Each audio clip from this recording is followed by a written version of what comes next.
नमस्कार दोस्तों, मेरा नाम है राज और आज की कहानी अपराध की एक और सच्ची घटना है। ये कहानी उत्तर प्रदेश के कानपुर के राघोपुर में रहने वाले राजबीर और उसके परिवार के साथ हुई हैवानियत की है।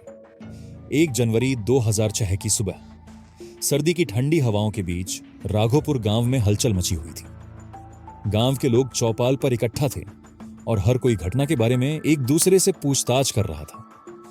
एक अज्ञात भय ने पूरे गांव को अपनी गिरफ्त में ले लिया था। सुबह के करीब 4 बजे एक आदमी झुलसा हुआ और दर्द से कराहता हुआ पुलिस चौकी पहुंचा। यह मुखबिर राजबीर था। उसका चेहरा राख और खून से सना हुआ था। उसका शरीर बुरी तरह जल चुका था। दर्द और आंसुओं के बीच उसने एक भयानक कहानी बताई। पुलिस ने उसकी हालत को देखते हुए तुरंत उसे अस्पताल भेजा और एफआईआर दर्ज कर ली। राजबीर ने बताया कि उसके परिवार के साथ कुछ ऐसा हुआ जो उसने कभी सपने में भी नहीं सोचा था। उसने जगत राय और दीपक राय का नाम लिया और आरोप लगाया कि यह सब उनकी साजिश का नतीजा था। एफआईआर दर्ज होते ही पुलिस ने घटनास्थल की जांच के लिए एक टीम गठित की। सुबह 9 बजे पुलिस टीम गांव के उस घर पहुंची जिसे मुखबिर राजबीर ने अपने बयान में जिक्र किया था। घर का दृश्य भयानक था। पूरा घर जलकर खाक हो चुका था। दीवारों पर कालिख और जलने की दुर्गंध फैली हुई थी। पुलिस को अंदर से जले हुए 6 शव मिले, राजबीर की पत्नी और उसके 5 मासूम बच्चे। सभी शव इतनी बुरी तरह झुलसे हुए थे कि पहचानना मुश्किल था। फॉरेंसिक टीम ने घटनास्थल का मुआयना किया। मिट्टी के तेल के अवशेष और जले हुए माचिस की तीलियां साफ बता रही थीं कि आग जानबूझकर लगाई गई थी। यह स्पष्ट था कि यह कोई दुर्घटना नहीं बल्कि एक सोची समझी साजिश थी। अस्पताल में भर्ती मुखबिर राजबीर ने पुलिस को बताया कि रात करीब 2 बजे वो अपने घर में सो रहा था। तभी अचानक कुछ लोग उसके घर में घुसे। उनमें से एक जगत राय था और दूसरा दीपक राय। उन्होंने राजबीर को पकड़ लिया और उसके मुंह में कपड़ा भर दिया और उसे चुप करा दिया। फिर उन्होंने राजबीर के घर को चारों तरफ से घेर लिया और मिट्टी का तेल छिड़क कर आग लगा दी। इसके बाद उन्होंने राजबीर के मुंह पर तेल डाला और आग लगा दी। जब राजबीर किसी तरह छटपटाता हुआ भागने की कोशिश कर रहा था तो दीपक ने उस पर गोली चलाई। गोली उसे छू कर निकल गई और वो किसी तरह जान बचाकर भागा। उसके परिवार को बचाने का समय अब नहीं था। वे सब अंदर फंस गए थे। मुखबिर राजबीर ने यह भी बताया कि इस घटना की जड़ एक पुरानी दुश्मनी थी। कुछ महीने पहले उसने भैंस चोरी के एक मामले में जगत राय के खिलाफ शिकायत दर्ज कराई थी। तभी से जगत उसे धमकियां दे रहा था कि रिपोर्ट वापस ले ले, नहीं तो जान की आफत हो जाएगी।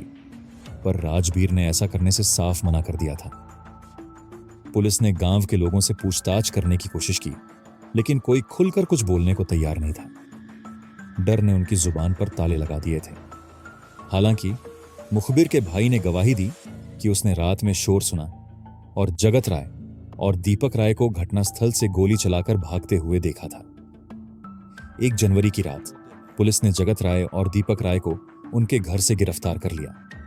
पूछताछ में दोनों ने आरोपों से इनकार किया, लेकिन जब पुलिस ने उनके कपड़ों की जांच की तो उन पर मिट्टी के तेल के निशान मिले। इससे मामला और मजबूत हो गया। जगत राय ने पूछताछ में बताया कि मैंने मुखबिर को धमकाया जरूर था, लेकिन मैंने आग नहीं लगाई। यह सब दीपक की साजिश है।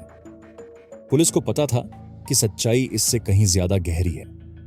जब पुलिस ने दीपक राय से कड़ी पूछताछ की तो वो टूट गया और पूरी सच्चाई उगल दी। उसने बताया कि यह सब पहले से प्लान किया गया था। जगत ने मुझसे कहा था कि मुखबिर को सबक सिखाना है। हमने आधी रात को उसके घर पर हमला किया। मैंने घर का दरवाजा बंद किया और जगत ने मिट्टी का तेल छिड़क कर आग लगा दी। जब मुखबिर ने भागने की कोशिश की तो मैंने उस पर गोली चला दी, लेकिन वो बच गया। पुलिस ने और गहराई से तफ्तीश की तो पाया कि 31 दिसंबर 2005 की रात जगत राय और दीपक राय ने अपने 4 साथियों के साथ मिलकर इस भयानक साजिश को अंजाम दिया। रात 2 बजे जगत और दीपक मुखबिर के घर पहुंचे। रात 2:15 बजे उन्होंने घर को मिट्टी के तेल से भिगो दिया और माचिस जलाकर आग लगा दी। रात 2:30 बजे राजबीर ने किसी तरह बाहर निकलने की कोशिश की, लेकिन दीपक ने उस पर गोली चला दी। सुबह 3 बजे तक घर पूरी तरह जल चुका था।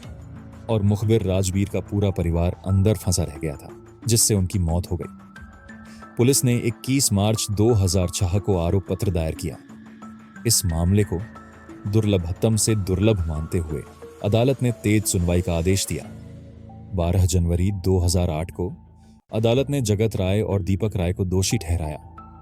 अदालत ने अपने फैसले में कहा कि ये अपराध न केवल न्यायिक विवेक को झकझोरता है, बल्कि समाज के सामूहिक विवेक को भी चुनौती देता है।